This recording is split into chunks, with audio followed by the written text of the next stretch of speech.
If you are a public school teacher or an aspiring public school teacher, this video is for you.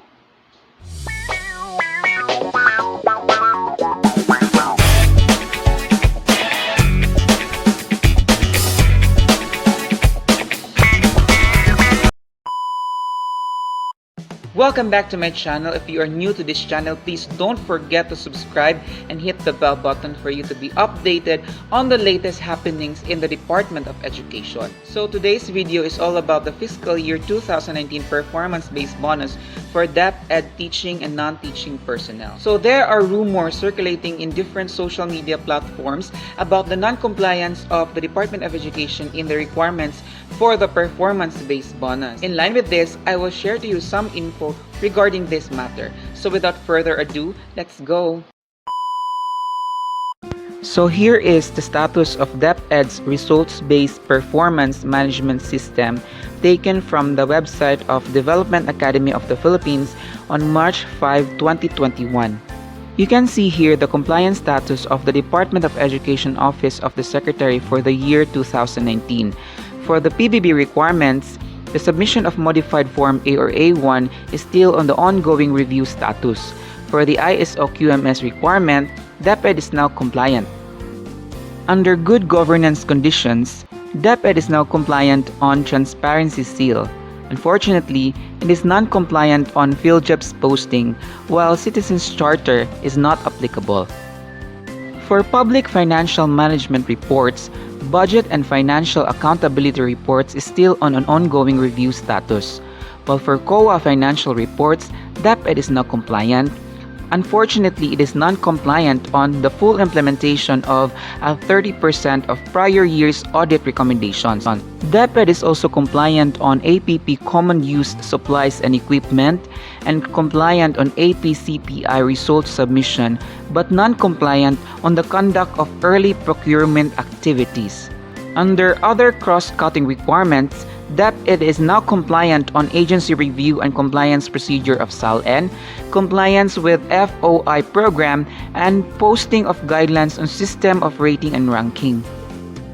Given this information, is DepEd really eligible for the fiscal year 2019 performance-based bonus?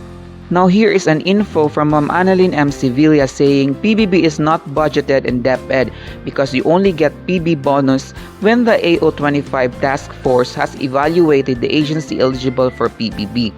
Walang budget for PBB na kasama sa budget ng DepEd.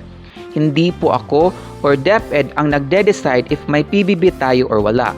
Please read the policy or guidelines on PBB to understand that it is a process and evaluation handled by a task force where DepEd is not a part of.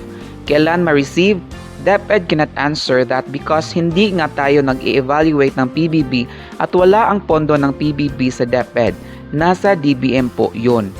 At sana habang naghihintay tayo ng official result about PBB, mag-perform pa din tayo in the usual committed, dedicated, and devoted effort that we exert at sumuporta sa mga programa ng ating kagawaran dahil ang lahat ng ito ay para sa bata at bayan.